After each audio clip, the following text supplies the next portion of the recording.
ನಮಸ್ಕಾರ, ಇಂಡಿಯಾ ಫಸ್ಟ್ಗೆ ಸ್ವಾಗತ. ನಾನು ಸಬಾ ಹಕಿ. ಸುಮಾರು 40 ನಿಮಿಷ ಕಳೀತಾ ಬಂತು. ಎಚ್.ಡಿ. ರೇವಣ್ಣ ಅವರನ್ನ ನ್ಯಾಯಾಧೀಶರ ಮುಂದೆ ಹಾಜರುಪಡಿಸಲಾಗಿದೆ. ಜಡ್ಜ್ ಹೋಮ್ ಆಫೀಸ್ನಲ್ಲಿ ರೇವಣ್ಣನವರನ್ನ ವಿಚಾರಣೆಗೆ ನಡೆಸಲಾಗ್ತಾ ಇದೆ. ಅವ್ರನ್ನ ಎಷ್ಟು ದಿನಗಳ ಕಾಲ ಕಸ್ಟಡಿಗೆ ವಹಿಸಬೇಕು, ಅದು ನ್ಯಾಯಾಂಗ ಕಸ್ಟಡಿಗೆ ವಹಿಸಲಾಗುತ್ತಾ ಅಥವಾ SIT ಕಸ್ಟಡಿಗೆ ವಹಿಸಲಾಗುತ್ತಾ ಅನ್ನೋದಕ್ಕೆ ಸಂಬಂಧಪಟ್ಟಂತೆ ಕೆಲವೇ ಕ್ಷಣದಲ್ಲಿ ತೀರ್ಮಾನ ಆಗುತ್ತೆ. ಅದರ ಅಪ್ಡೇಟ್ಸ್ ನೋಡೋಣ. ಮೊದಲಿಗೆ ಹೆಡ್ಲೈನ್ಸ್.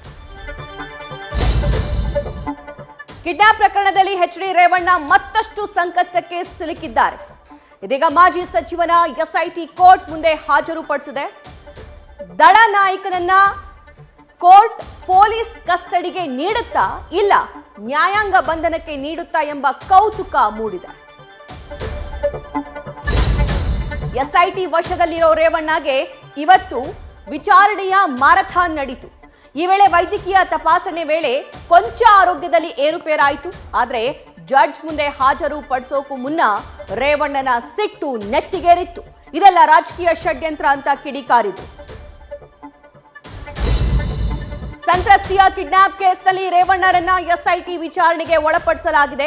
ಈ ವೇಳೆ ಅಧಿಕಾರಿಗಳು ಸಂತ್ರಸ್ತ ಮಹಿಳೆ ನಿಮಗೆ ಗೊತ್ತಾ, ಎಷ್ಟು ವರ್ಷದಿಂದ ಪರಿಚಯ, ಹೀಗೆ 10 ಹಲವು ಪ್ರಶ್ನೆಗಳ ಸುರಿಮಳೆಯನ್ನೇ ಸುರಿಸಿದ್ದಾರೆ. ಆದ್ರೆ ನನಗೂ ಈ ಪ್ರಕರಣಕ್ಕೂ ಯಾವುದೇ ಸಂಬಂಧ ಇಲ್ಲ ಅಂತ ರೇವಣ್ಣ ಹೇಳಿಬಿಟ್ಟಿದ್ದಾರೆ. ಅಶ್ಲೀಲ ವಿಡಿಯೋ ಕೇಸ್ ಎಚ್.ಡಿ. ರೇವಣ್ಣ ಕುಟುಂಬಕ್ಕೆ ಬರ ಸಿಡಿಲಿನಂತೆ ಬಂದೆರಗಿದೆ.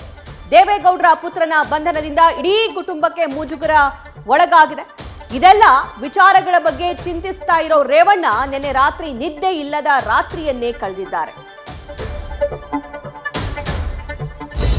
ವಿದೇಶದಲ್ಲಿರುವ ಪ್ರಜ್ವಲ್ ಬಂಧನಕ್ಕೆ ಸರ್ವ ರೀತಿಯಲ್ಲೂ ಪೊಲೀಸರು ಬಲೆ ಹೆಣೆದಿದ್ದಾರೆ. ಪ್ರಜ್ವಲ್ ರೇವಣ್ಣನ ಖೆಡ್ಡಾಕ್ಕೆ ಕೆಡವಲು 3 ಏರ್ಪೋರ್ಟ್ಗಳಲ್ಲಿ SIT ಹೈ ಅಲರ್ಟ್ ಆಗಿದೆ. ದೇವೇಗೌಡರ ಮೊಮ್ಮಗ ಮರಳದೆ ಇದ್ರೆ ರೆಡ್ ಕಾರ್ನರ್ ನೋಟಿಸ್ ಜಾರಿಯಾಗೋದು ಪಕ್ಕಾ ಆಗಿದೆ.